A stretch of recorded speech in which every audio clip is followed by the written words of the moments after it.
beginning. In a galaxy torn apart by war, the Galactic Empire and the free humans agree to a rare ceasefire and come together for peace talks. General Reva Solis leads the free humans, cautiously optimistic that diplomacy can end the years of brutal conflict. The Empire, believing their victory is assured, enters with arrogance, unaware of the deep anger simmering beneath the surface. Middle. The talks are interrupted by a transmission showing the Empire's latest massacre. Women, children, and civilians slaughtered by the Empire's forces in cold blood. The peaceful atmosphere shatters. General Solis, filled with fury and grief, stands up, accusing the Empire of crossing an unforgivable line. Her voice echoes across the chamber, declaring, "Galactic Empire, you killed our women, and for that, there will be no peace." The room falls into stunned silence, but her words fuel the fire of the free humans, who are now ready to resume the fight. Climax.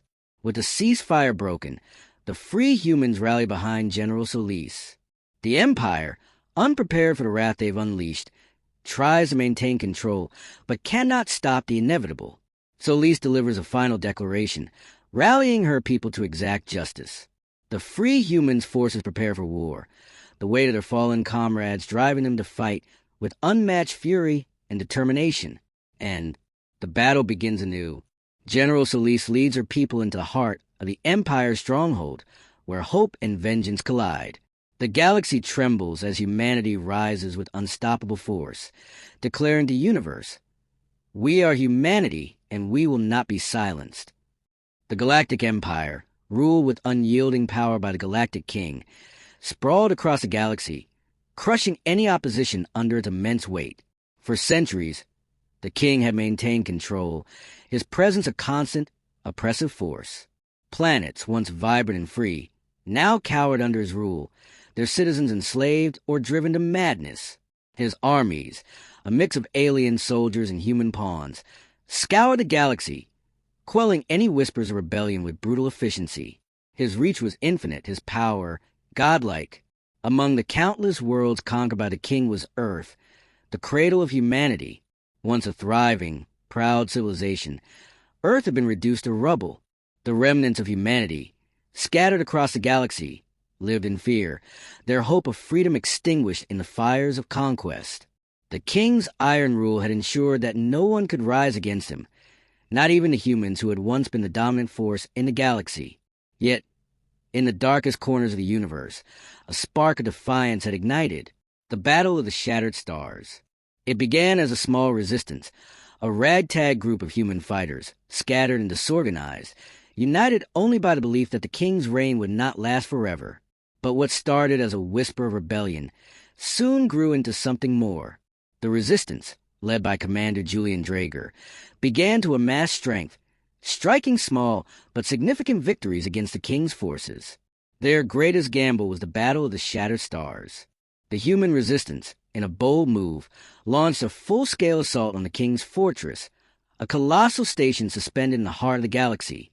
It was humanity's last hope, a desperate push to break the chains of oppression. But the king's forces were too powerful. The battle was swift and brutal. Human ships, though courageous, were no match for the Empire's might. The resistance was torn apart, their soldiers falling like leaves in a storm. Commander Draeger and a handful of his comrades were captured, their fate sealed as they were dragged toward the king's fortress, prisoners of war in the hands of the very tyrant they had fought against for so long. The prisoners' final stand. Inside the cold, metallic walls of the fortress, Draeger and his fellow prisoners were bound in chains. They were a mix of hardened warriors and civilians, each with a personal story of loss and rebellion. Their spirits were broken, but their resolve remained unshaken. Despite the odds stacked against them, there was one truth they held dear. The fight for freedom was far from over.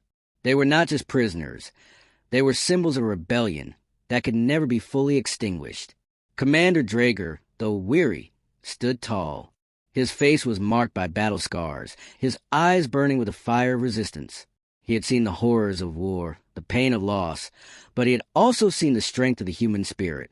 His people would not be enslaved forever. Even in chains, they still held on to that one precious thing: hope. They knew the path ahead would be grim, The king would not show mercy. But Draeger understood one thing above all else. The king's reign could only last as long as the people allowed it. And the king's grip on the galaxy, though seemingly unbreakable, was a lie. As they were marched deeper into fortress, Draeger exchanged glances with his comrades. They had been defeated in battle, but the war was far from over. The first step in their new fight for survival had just begun. The king's fortress. At the heart of the fortress, the Galactic King waited. His presence was like a shadow over the galaxy, casting fear and obedience wherever he went. He was a towering figure, draped in armor that gleamed with an eerie, otherworldly light. His face was hidden behind a golden mask, an enigmatic symbol of his control. Few had ever seen the true face of the king. He was a being of legend, a ruler who seemed both immortal and invincible. He stood at the center of the great throne room, the vast chamber cold and silent. The prisoners were brought before him, their hands bound, their faces marked by exhaustion. The king looked down upon them with an expression of pure disdain. To him, they were nothing more than pawns, broken, beaten, and insignificant. His voice echoed across the room, low and commanding. You thought you could defeat me? You thought you could defy the will of the galaxy? There was a moment of silence as Draeger stood tall, defiant in the face of certain death. You may have won this battle, king, but the war is far from over. We may be defeated now, but humanity's spirit cannot be crushed. The king's eyes narrowed, and he stepped forward, his presence oppressive. Your spirit means nothing. You are nothing. I am the ruler of this galaxy. Your rebellion is dead, and so are you. With those final words, the king raised his hand, and the prisoners braced themselves for the inevitable. But even as the king prepared to strike, Draeger's mind raced, the flame of rebellion burning brighter than ever. The king's rule had endured for centuries, but Draeger knew something the king did not. Empires built on fear eventually crumble, and in the shadows, a new hope was stirring. The throne room of the Galactic King. The grand throne room of the Galactic King was as imposing as the ruler himself. Towering statues lined the walls, depicting the king's victories, his conquests, his unchallenged supremacy. At the center of it all stood the king's throne, a massive, gleaming structure of metal and stone. It was an altar to his ego, a monument to his reign of terror. The room was cold, eerily silent, save for the soft echo of the prisoners' footsteps as they were dragged forward. Commander Julian Draeger, shackled and bruised from the battle, walked with a quiet defiance. The other prisoners, men and women, soldiers and civilians alike, shared the same stoic look. Their faces, though marked by fatigue and despair, held an undeniable fire. Despite everything, they refused to be broken, but there was no denying the grim reality they faced. The king's wrath was inevitable. The king's appearance. As the prisoners were brought into the throne room, the king rose from his seat, his figure casting a long shadow across the cold floor. He was a towering presence, draped in armor so dark it almost seemed to absorb the light. His face, hidden behind a golden mask, was the epitome of fear itself, a symbol of his reign, his absolute control over the galaxy. The king's voice, when it came, was deep and resonant, laced with authority and disdain. You have failed. Your resistance means nothing. I am eternal. I will burn your rebellion to ash, just as I have done to countless others. He spoke to Draeger, but his gaze swept over the entire group, his words cutting into the hearts of the prisoners like a cold knife. You believed in your false hope. You thought you could defy the galaxy's will. Now you will pay for your arrogance. There was a weight to his words, an unspoken promise of unimaginable suffering. The slap, a symbol of power. Draeger, despite his chains, lifted his head high, his gaze unwavering. He knew that showing fear or weakness would only serve to fuel the king's cruelty. He had seen it before, the way the king fed on the despair of those around him. Draeger wasn't about to give him that satisfaction. You may control us for now, king, but your reign will end. The people will rise against you. The king's eyes glinted with rage at Draeger's words.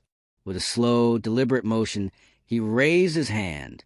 A murmur rippled through the room, and for a split second, the tension was palpable.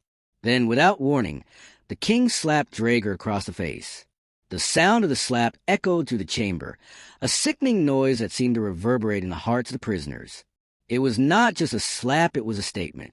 The king's power was absolute, and Draeger's defiance had been crushed in an instant. Draeger staggered back, but he did not fall. Blood trickled from his lip, but his eyes remained defiant, burning with the same fire that had sparked the rebellion. A moment of weakness. For a brief moment, the king stood still, watching the human leader. Draeger's defiance had taken a toll on him. Despite the slap, despite the humiliation, Draeger had not bowed. The king could feel the fire in Draeger's eyes, a fire that would not be easily extinguished. It unnerved him. "You think yourself a hero?" the king sneered. "You are nothing. Your rebellion is nothing. You will die here, just like the rest of your people." But the king's words held no power over Draeger anymore. He had been humiliated, yes, but his spirit had not been broken. For the briefest of moments, Draeger's gaze met the eyes of his fellow prisoners. They, too, had felt the sting of the slap. But in that moment, something shifted within them. The king's cruelty, while brutal, had only galvanized their resolve. The king's warning. The king stepped closer, his presence overwhelming. He towered over the prisoners, a terrifying embodiment of the galaxy's oppression. "I will enjoy watching you all break. Your suffering will be a lesson to anyone who dares think they can challenge my reign." As he spoke, he gestured to the guards. They stepped forward, ready to drag the prisoners away. The king's eyes remained on Draeger, a cold smile twisting his features. "Take them to their cells. They will learn that even the greatest of rebellions cannot survive against me." The guards moved quickly, pulling Draeger and the others away from the throne room. Draeger stumbled, but his heart burned with a quiet rage. The king had slapped him, humiliated him in front of his people. But it didn't matter. The king could destroy their bodies, but he could never destroy their will to fight. As the prisoners were dragged away, a faint murmur rippled through the crowd outside, a whisper of hope, quiet but unmistakable. The king's grip on the galaxy was not as unshakable as he believed. The rebellion, though on the brink of extinction, had not been silenced. And somewhere, deep within the fortress, a plan was beginning to take shape, one that would change the fate of the galaxy forever. Unparalleled ferocity. The Empire's ships are massive and technologically superior, but they lack the heart, the unity, and the resolve of the free humans. Solis, aboard her flagship, leads the charge, her ship cutting through the chaos of battle with unyielding determination. Her face is grim as she locks eyes on the Imperial stronghold, knowing that every inch gained comes at the cost of lives. Her people's lives, their blood, their hope. But even as she faces down the Empire's wrath, she is unwavering. This is no longer just about revenge. It is about reclaiming what was stolen. It is about showing the galaxy that humanity will not be bowed, will not be crushed under the heel of tyranny. Solis, we are humanity, and we will rise. This is our moment. The free humans press on, and the battle grows fiercer with each passing moment. But they fight with a newfound purpose. It's not just about victory. It's about making the Empire face the consequences of its actions. And, as the last remnant of the Empire's defense collapse, General Solis leads the charge onto the Ironclad's core, where the heart of the Empire's leadership resides. The battle rages on the station's hallways, an intense confrontation between the free humans and the Empire's elite forces. Solis, exhausted but resolute, finally confronts Admiral Karath in the station's command center. The final word between them are cold, heavy with the weight of their people's bloodshed.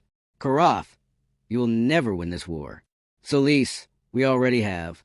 With that, Solis delivers the final blow. The Empire's grip on the galaxy begins to shatter, but the cost has been immense. As the station falls and the Empire retreats, General Solis looks out over the ruined battlefield. The war is far from over, but this is the beginning of the end. Humanity has shown its might. The galaxy, for all its vastness, now knows the unyielding spirit of those who would never bow. Solis, the war may continue, but we will not stop. We will fight, and we will prevail for every woman, every child, and every soul we've lost. We are humanity, and we will rise. As the free humans prepare for the next phase of the war, They do so with the confidence that they are no longer just fighting for survival. They are fighting for the justice that the galaxy can no longer ignore. The Empire's reign is crumbling, and in its place, humanity will stand tall.